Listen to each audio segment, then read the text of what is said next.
Hello and welcome back to another episode of DSA's Life by Design. I'm your host, Arthur Cade, and I'm here with my co-host, Amanda Arconi. Amanda, it's great to have you here. Thank you. It's great to be here. Today, our guests are Pennex Insurance, powered by Villanova Insurance Partners, the team behind this whole thing. I got to ask you guys, we've got Victor D'Angelo, Joe Denler, and Leah Check joining us. I want to ask you guys, why do designers need insurance? Well, first of all, first party property coverage. If you have any property, typically designers don't have a ton, but they could have stuff that they use for work. They could have desk chairs also in their office, all those things. So you want to cover those things. But the major areas where they're really exposed is liability, third party liability. And those are causing property damage, causing bodily injury, or giving advice that causes somebody a financial loss. And that's what we cover under our professional liability endorsement. While we're talking about liability, as a new designer, I obviously was out and looking for coverage for my own business and obviously reached out to you all because I'm a member of the DSA. So I was looking at obviously professional liability policy. I was also looking at errors and omissions and product liability, just because we are oftentimes a middleman with some of the products that our clients end up taking into their home. So what are your thoughts on that? The product liability is covered under the GL. What's called comprehensive general liability policies have a spot on the line when you see the limits, and one of them is products completed operations. So you do have products. We do contemplate that when we're rating general liability, because we know that some designers can potentially sell, or even we actually rate it as almost like a store. They could have a potential of a store or selling things like a store. So the products are covered on our policy. You would always want to look to make sure that whatever coverage you had didn't have a product liability exclusion. Okay, that's great to know. Thank you for that. So Joe, Leah, and Vic, how did this all come about? When did you guys determine that there was a need for this product and then build it? We offer risk management tools. So to try and keep you out of trouble, we offer you the products we were just talking about, which is a business owner's policy with professional liability. And then we settle the claims as well, because we have our own captive insurance company. And so everything's done in one house, essentially. Joe, you want to answer that? I was a litigator for 20 years before I joined Villanova Insurance Partners. When we built the company, we had Elite MGA was our main company that handled most everything in terms of programs. And I had developed a defense practice representing real estate professionals in litigation matters. And that's pretty much all I did, that and construction defects. So I had a relatively good handle on residential construction. And I started representing home inspectors and real estate agents and appraisers. And I did that for about 20 years. And I developed some ways to make these defenses on these claims a lot easier on the insureds, on the professionals, and on the insurance companies. And so most of my work was for insurance companies. I was the lawyer that your insurance company would hire to represent you if you got sued. We built a company related to home inspectors, and we decided, why stop there? And then it was there that we partnered with Pennex and Judy Phobes, who really helped us develop and push this over the line in terms of stagers, designers, and decorators in that end of our business. And now our partnership with DSA, where we try to specialize on these lines of business. I think that the disconnect a lot of professionals have with their carriers is that those carriers, they're not writing insurance particularly for this line of business. To the big insurers, designers, stagers, home inspectors, appraisers, they're all miscellaneous professional liability. We developed a way to focus on these particular lines of business and look very carefully at the things that come up in your daily life that could impact you from a claims perspective, and that can impact your business and its viability. And so that's kind of what we bring to the table now, as a comprehensive view of the entire thing from soup to nuts. So you have the people in our office that help you select the insurance and everything that goes with that. And then my department is there for the rainy day. And in my department, what we provide is a more holistic view of claims management. We try to prevent them. Ironic, I know, but we do. What we try to do a lot of times is help our insureds understand the risks that are out there for them. And Victor did a great job at going through all of those. And when Amanda was talking about the types of insurance she was looking at, the errors and omissions, that's when you make a mistake. The general liability and the product's completed operations, that's for the everyday things that you might come upon as a professional entering people's homes, as Victor said. But my focus is almost entirely now helping our insureds predict what things might become claims and insulate against them. And then Leah, where do you fit into this equation? I come in the area of service, so I'm kind of the middleman between what Victor's talking about in terms of the insurance and then what Joe is saying from his standpoint as a risk management lawyer coming into it. So basically, I work with Joe and Victor directly to make sure that when I present the quotes and the insurance options to our prospects in the stagers, interior designers, and home organizers realm, they fully understand, one, what their insurance is going to cover, and then two, what like possible claims are out there and what we're doing on our end to prevent those claims from becoming something bigger down the line. That's great. I actually had a little bit just as the interior designer here, and obviously looking at policies and getting my business up and running and making sure I do everything right. Obviously working with a lawyer, registering my LLC, doing all of the stuff and things that we don't really want to do, but we have to do, that we have to focus on. Some other questions that I had around specific policy related questions around workers' compensation, and how much responsibility does the designer have for some of the work that is occurring based on her designs that involve some of the workers that she maybe didn't even hire, but they're just part of the construction piece of this. So does that also, would that also be considered covered under that professional liability policy? I'm guessing that it sounds a little bit more like an umbrella. I know it's not an umbrella, and pardon me for not using the right insurance terms, but I'm just curious about workman's compensation, because obviously there's a lot of things that can happen when you're on site. So when you talk about stagers and inspectors, et cetera, I'm just curious to know a little bit about that. That's a great question, Amanda. I feel like workers' compensation on our end is where the biggest misconceptions come in. People obtain the policy that Victor's talking about that covers their general liability, their property, and their professional liability, and they think that they're covered in terms of workers' compensation. But workers' compensation is actually a completely separate policy that is specifically done for yourself, your direct employees, and eventually your subcontractors. So what we find is that people generally don't understand that if you bring someone onto the job site that isn't covered or has their own separate policy, you take on that liability if they were to get hurt or, you know, seriously injured down the line while working on that job with you. Okay, that's good to know. I was curious about that. And just an additional side to that too, would the homeowners require additional coverage? Should they be considering purchasing additional coverage when someone's renovating their home, having someone come in and do a large interior design job? Is that something the homeowner should be counseled on as well? What are your thoughts there?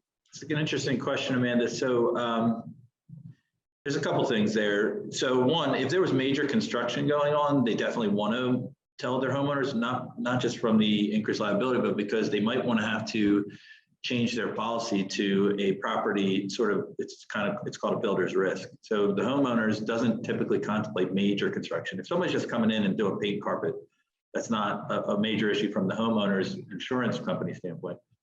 But if they are, they want to mention it. The second thing is where they really, and a lot of homeowners probably fall short, so it's nice that you're thinking about them, is they really should be asking, I don't know how many of all of us who have people come on their property, whether it's cutting the lawn or painting, actually ask for a certificate of insurance and or a service contract between you and them that would indemnify and hold you harmless. So anytime you're bringing anybody, and it goes right down the chain. So if you're bringing, Amanda, somebody on to a job, a subcontractor, and I'll let Joe speak to this a little bit because this is his expertise, you should have an agreement between you and that person before they step foot on the property that you have that job at. And there should be certain stipulations in there about hold harmless and insurance requirements and so forth. That's good to know. Generally speaking, anytime you're going to bring somebody to the site, so this doesn't apply to anybody the homeowner is going to hire themselves and contract with themselves. But when you as the professional become the captain of the ship, you're not unlike a surgeon in an operating room. Ultimately you're responsible. As a partner in a law firm, I was always responsible for the people working under me, the associates, the paralegals, to the administrative staff. It's the same thing for the designer who is running the job. And so anytime you have people that you're going to bring to that job, you need to have a written agreement with them for several reasons, not the least of which is you need what Victor was talking about was indemnity and contribution and defense. And what that simply means is that company agrees to pay out any judgment or pay to defend you should some person, some third party be injured because of that subcontractor's work at the job in any way, shape, or form. Now, depending on the level of contractor you're working with, we generally recommend that you make sure they have at least $1 million in insurance coverage, particularly if they're moving things, furniture and things like that into a property for you. But you can control that and you can negotiate that amount of insurance that they have to have. But that agreement binds them to keep that insurance. It also should bind them to make you an additional insured under their policy because, insurance premiums are a business expense. And we never, as business people, want our expenses to go up because of the poor work of somebody else.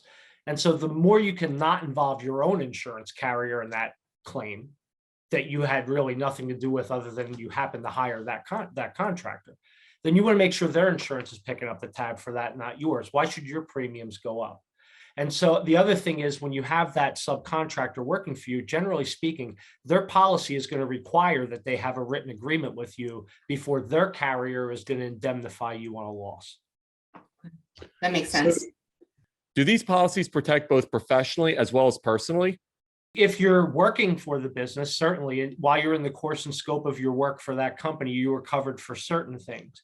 Some things aren't covered. A good example is sexual harassment. Any kind of workplace problem that might develop in your company, there might not be a defense for the individual there.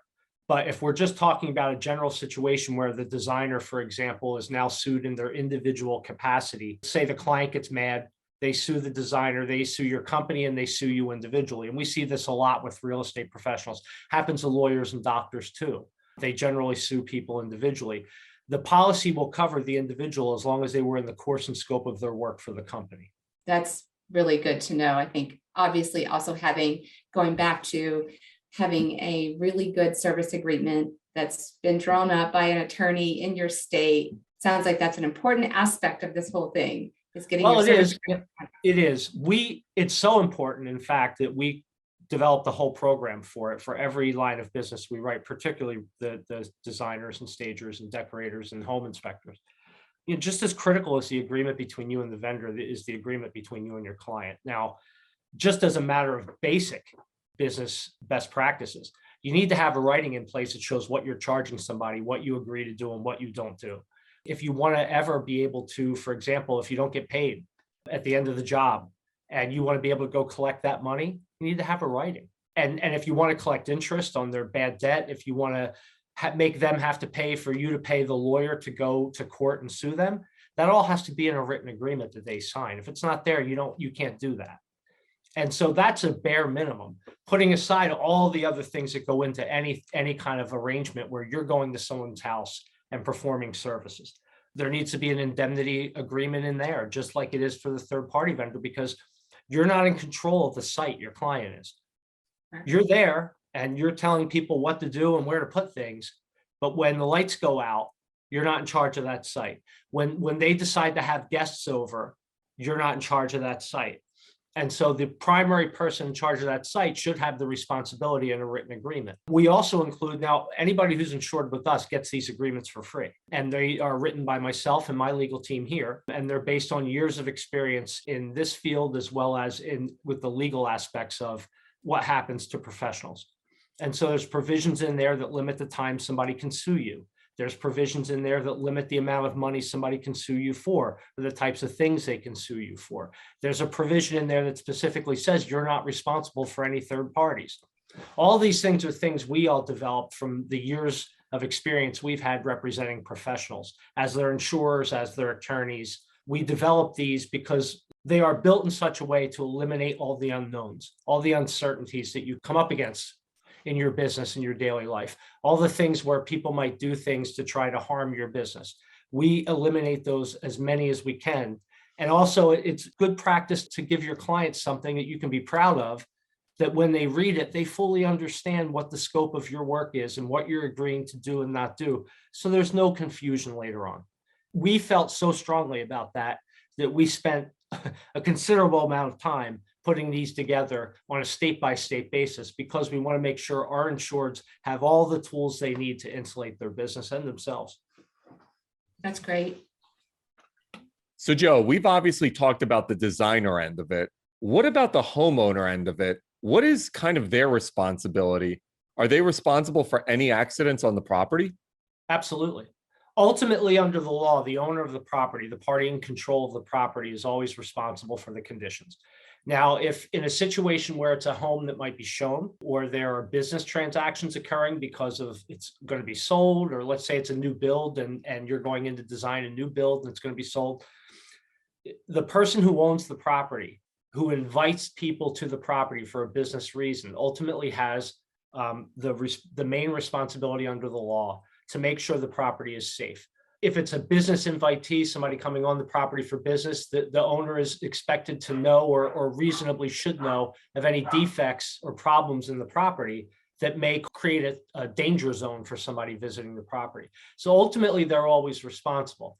A lot of times, savvy homeowners will try to push that off on the professional. We recommend that you don't agree to that, because again, you're not in control of that property. You know, you can't control when they decide to let their kids have a pool party and have 30 kids running through the house. Like, there's nothing you can do to control those situations. You can only control what you can control when you're on site. And so generally speaking, the homeowner bears the risk. Now, in our agreements we write for our insureds, we make sure that's very clear, that they are responsible. Now, if you are bringing things to the site as part of your work, and I know this doesn't always apply to designers, but it does sometimes. If you're bringing things to the site, that's an additional level of control, because now that's your stuff in somebody's house and you're not there. You know, and there's no like museum security here. This is just your stuff sitting in a room. Somebody can spill stuff on it, they can destroy it, whatever the case may be. Then there's that extra level of, you know, these people have a duty not just for people who may have accidents on the property, but to secure the things that are there and to have adequate security. And there's a provision in our agreement that requires that the homeowner make sure the property is secure at all times. Victor, in terms of doing this series, we've gotten to see the incredible work that DSA is doing. How did you become aware of the DSA and trying to figure out how to work with their designers? Natasha Younce and I got connected and we had a great conversation, and I kind of explained to her all these things that we are doing. And we thought that it was important to bring these. See, here's the difference. I want someone like Amanda, who's in the field, to know. When you go out and shop, you said you were shopping, right? Typically, people, what they do is they call a broker. The broker then represents an insurance carrier, and that carrier may or may not settle a claim. They may not, and that broker has very little control over that. And what I explained to Natasha was, we're not here to just sell insurance. I mean, you just saw Joe speaking pretty eloquently about all the things that we are doing. As soon as somebody comes in, they get agreements, they get a service agreement, they get a subcontractor agreement, they get a hotline to Joe's team. So, and the insurance that Leah is working with the insured in placing and giving them the right coverage is going into our own insurance company that's really for you guys. So this is a whole different experience. And when I explained that to Natasha, that we're not really just selling insurance, we're trying to educate people. Joe does well, and I'm just sort of a side note, but Joe and I and Leah do webinars like this for designers, and we try and educate people. We do actual trade shows on these topics. The topic Leah was talking about, work comp, we could spend honestly probably a whole hour or two in all the pitfalls that you could go there. So we really consider ourselves advisors and consultants that not only we're not just selling you insurance here, you're in our program. And by the way, all the people on this video are right down the hall from each other. It's not like Joe is working on his own somewhere. We're all really in the same thing. We're talking every day. And so Leah gets a call, complaint. Hey, I have a claim, I need help. She's on the phone with Joe, and Joe can have a conversation in minutes. You're not just talking to some big insurance carrier in the sky. So I think all those things combined are the reason why when Tasha and I spoke that we thought this was meaningful for designers. That's great. That's what interior designers need. It's nice to know that you can be more of a consultative advisor. You know, interior designers don't get in the business of knowing all of these things. So it's nice to be able to have someone to go to. And it sounds like, you know, you're really kind of killing two birds with one stone, really, in terms of talking about the contract piece of it and the agreement side of it. So that's a huge value add, I think, overall. So that's great. You had brought up workman's comp. Is that something that's necessary? Is it something that designers and their practices need to be thinking about? Our team, I think, is always going to advise, because we're looking out for the best interest of our insured, that we're going to advise them to always carry workers' comp, because from a legal standpoint, as Joe's mentioned, like then they become liable for the injuries that occur on that job site for themselves, the subcontractors, their employees. So if that's not in place, then you're factoring in, you know, medical bills and like those expensive, you know, costs down the line of when an injury does occur. Most times I will have people call me that say, oh, I hired, you know, my best friend's like son, he's just going to move for us. Like, we don't need compensation for him. And I think that's when someone's seriously injured, at that point, like the relationship, although it brought you to that point to having the job, it kind of goes out the window because someone's really hurt. And so they're going to go after whatever they can in terms to get those like medical, you know, bills covered, because they need to take care of their family in that sense, and not just take care of like the relationship they have with you, I guess, from the beginning, is what I would say. Sounds like it's important to have them. That's a big one. And I actually didn't even think about that when I was originally looking at different policies to put on my business. If you're going to bring people on the job, they either need to have their own work comp through and have a subcontractor agreement, or they need to be an employee and you have workers' compensation. That's great. Has to. Otherwise, just like Leah was saying, they get injured, all that relationship goes out the window. So where does the process begin? I'm a designer. I want insurance. What happens next? What I'm going to do is get on the phone with you and kind of explain to you how the process is going to work. Our goal is to always be like as upfront and transparent as possible as to what's going on behind the scenes. You don't feel like you're just like sending in an application and being left behind in the process. So you'll fill out an application. From your application, I'll be able to quote based on what the specific needs of your business are. Interior designers, like, as you know, Amanda, from being in the field, you're doing a broad range of things. Not every company is doing the same type of design or the same type of work. So we're really looking at the nuances there to make sure that the coverage you have is exactly what you need for your company, and not just like, oh, they're in this category, we'll leave them in there type of thing.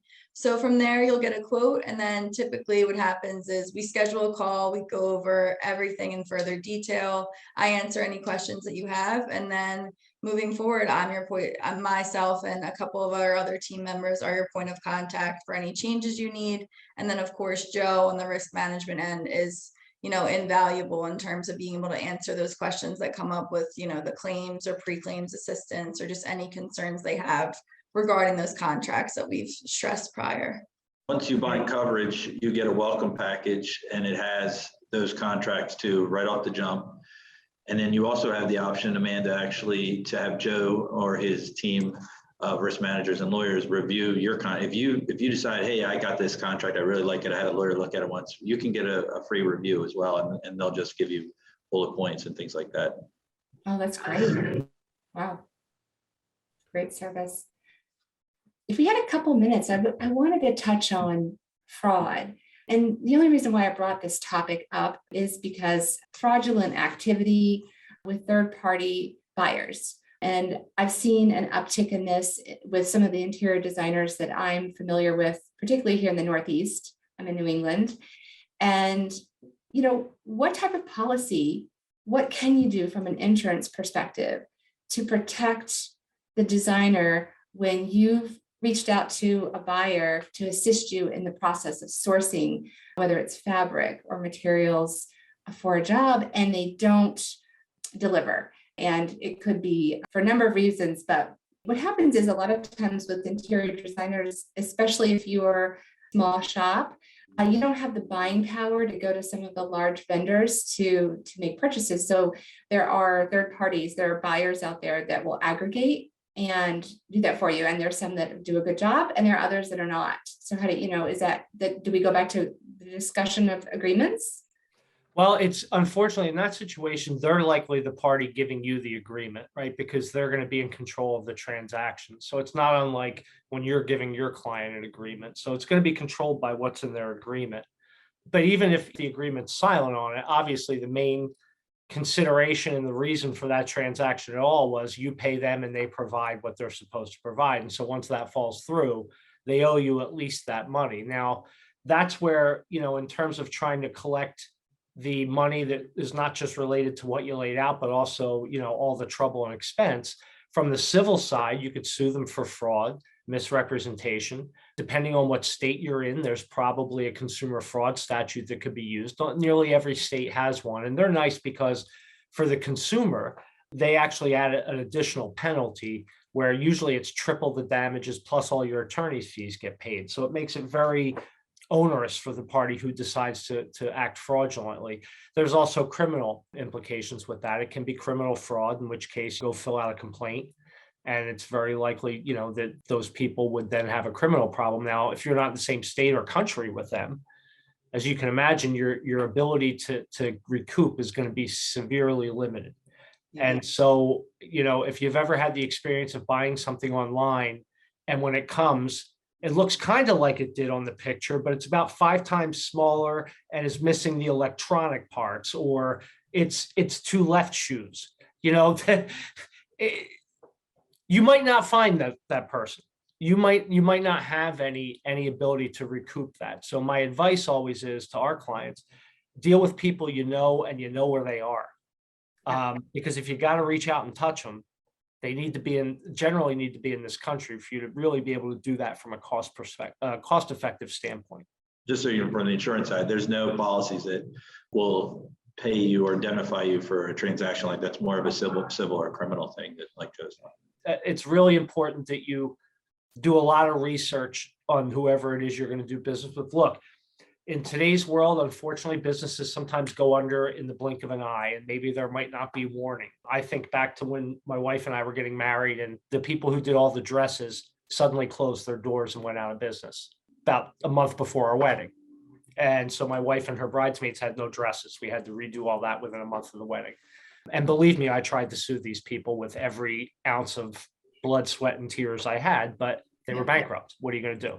Right. And they probably knew they were bankrupt when we bought that stuff. But unfortunately, there's not a lot of ways to recover that. And if the company goes under, you're just a creditor in line with everybody else. So I always say, make sure you know who you're dealing with. And also, make sure that you know where they are, and make sure that you're on top of it from like a community perspective. Are you hearing things about this company? Are you seeing things in line or online? Are you in message groups with other people who do what you do, and are they talking about it? That's the way you really want to kind of stay on top of that relationship from a legal standpoint. Obviously, this would make sense for a mid or large size design practice. But let's say I'm just starting out, just getting into the business, probably not making a ton of money, don't have a huge clientele. Is this something I should be thinking about at the moment? The unfortunate thing about claims is they don't pick and choose when they arrive. It's kind of like the weather that way. You have 3 people here whose entire lives are dedicated to trying to predict when those things are going to happen and at what level of severity.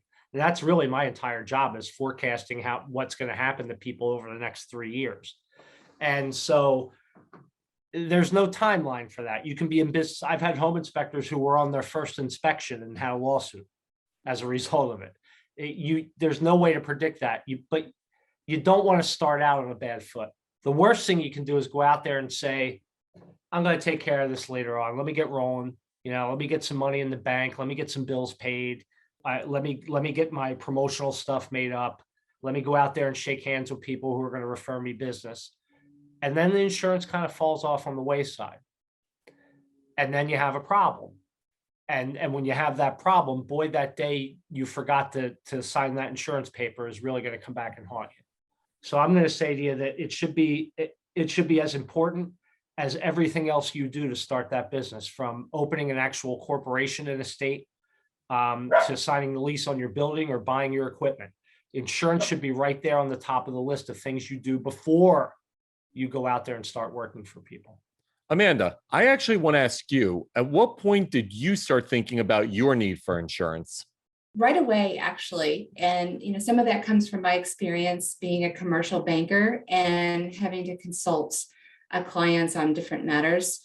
So it is top of mind, especially just the idea that you're going to be walking into someone's home. You feel vulnerable, and so it just makes me think, it's really something important to take care of out of the gate as you're putting all of the other pieces together.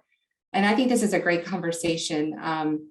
It's such good awareness that I don't think you can, talk about it enough, especially protecting yourself with contracts and being aware of fraud. And the last 2 years have been really challenging because in every way, in every industry, it's very different. The nuance is slightly different. But I think a lot of designers, especially if you're a smaller shop, and it's why I brought up the fraud piece, you get desperate and you go to find sources and you're trying to get a job done. And you maybe make some decisions that you may not have done earlier. So it's really just important to be very aware of what could happen.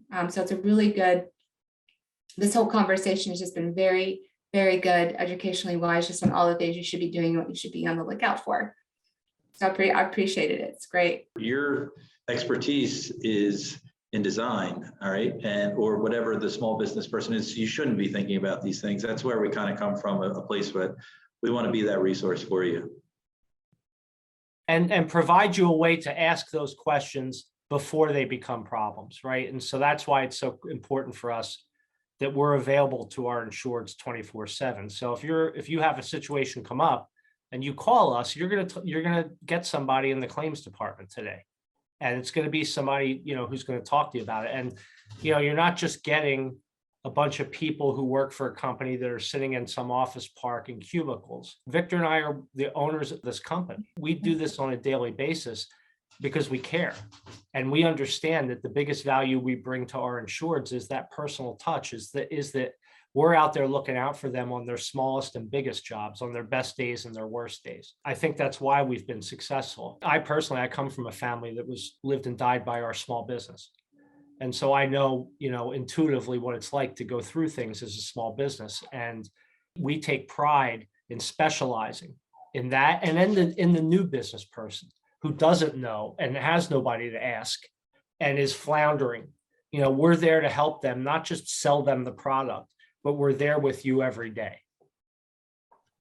Guys, this was so incredibly informative and educational. And it's funny because as someone who was a financial advisor for a decade of his life and sold life insurance, health insurance, pretty much every insurance under the sun, you wouldn't think designers, they need insurance. But you do realize that in that industry, and just even hearing from what Amanda's story was, how important insurance is in the big picture, it's really great what you guys are doing with Pennex. Thank you. Thank you. Really good information. I appreciated that. Thank you so much to the team from Pennex Insurance, powered by Villanova Insurance Partners. Thank you so much for joining us on Life by Design. It was another great episode here for the Designer Society of America. And if you're a designer and you need insurance, this is the team to turn to. Thank you so much, Victor, Joe, Leah, and Amanda. Great time with all of you. Thank you. Take care. Thanks, guys. Thanks, everyone.